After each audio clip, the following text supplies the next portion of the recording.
Le réveil spirituel d'Azusa Street. Il était une fois, en 1906, dans une petite maison délabrée au cœur de Los Angeles, un feu qui allait changer le cours de l'histoire. Ce feu, cependant, n'était pas fait de flammes physiques. Non, il s'agissait d'un feu spirituel alimenté par la foi, la prière et un profond désir de voir Dieu agir d'une manière nouvelle et puissante. À l'origine de cette histoire se trouvait un homme nommé William J. Seymour. Fils d'anciens esclaves, Seymour était un prédicateur humble et dévoué, né en Louisiane. Malgré une enfance marquée par les privations, son cœur brûlait pour Dieu et il cherchait désespérément une révélation plus profonde. Lorsqu'il entendit parler d'un phénomène spirituel appelé le baptême du Saint-Esprit, accompagné par le parler en langue, son esprit fut captivé. C'était à Houston, au Texas, qu'il fit la rencontre de Charles Parham, un enseignant du mouvement de la sainteté, qui prêchait sur le baptême du Saint-Esprit. Mais à cause des lois raciales de l'époque, Seymour n'était pas autorisé à s'asseoir dans la même salle que les étudiants blancs. Déterminé, il s'assit à l'extérieur, près d'une fenêtre ouverte, pour écouter les enseignements de Parham. Il n'avait pas encore expérimenté le parler en langue lui-même, mais il savait dans son cœur que ce que Parham prêchait était vrai. En 1906, Seymour reçut une invitation à venir prêcher dans une petite église à Los Angeles. Enthousiaste, il partit pour la Californie. Cependant, lorsqu'il prêcha son premier sermon sur Acte 2, verset 4, expliquant que le parler en langue était un signe du baptême du Saint-Esprit, les dirigeants de l'Église furent scandalisés. Ils fermèrent immédiatement la porte de leur Église à Seymour. Sans argent et sans endroit où aller, Seymour trouva refuge chez un couple, Richard et Ruth Asbury, qui habitaient sur Bonnie Brae Street. Là, il commença à prier avec un petit groupe de croyants. Ils se réunissaient chaque jour, implorant Dieu de se manifester. Le 9 avril 1906, après plusieurs jours de prière intense, quelque chose de miraculeux se produisit.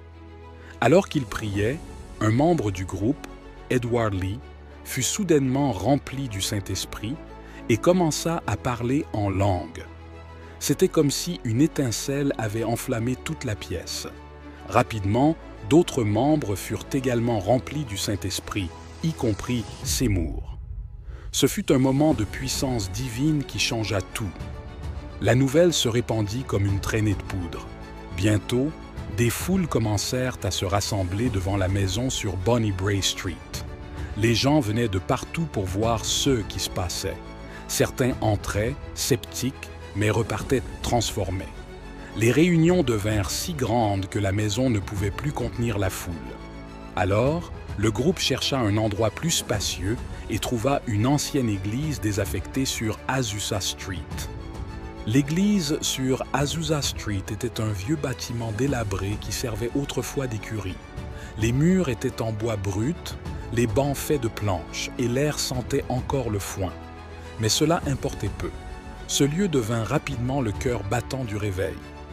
Jour après jour, des gens affluaient.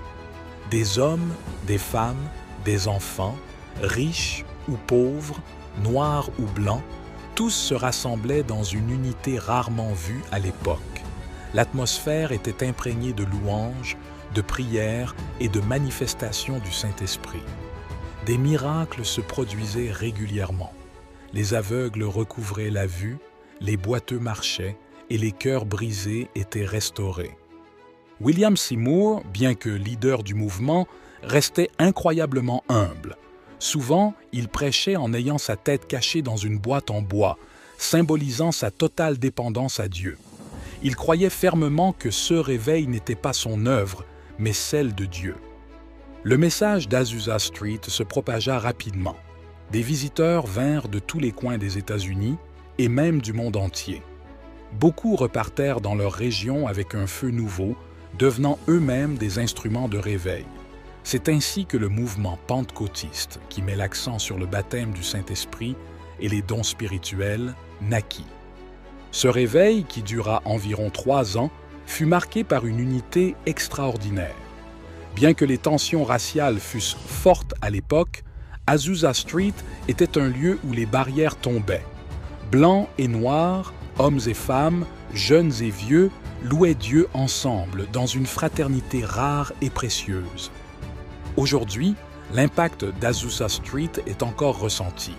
Le mouvement pentecôtiste charismatique, qui compte des centaines de millions de croyants à travers le monde, trouve ses racines dans ce petit bâtiment de Los Angeles.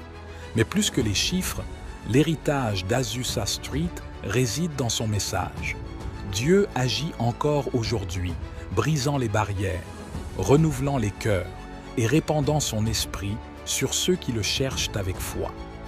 Et ainsi, le feu qui commença sur Azusa Street continue de brûler, rappelant à tous que l'histoire de Dieu avec l'humanité est loin d'être terminée. Et ce feu, cher ami, ne s'est pas éteint.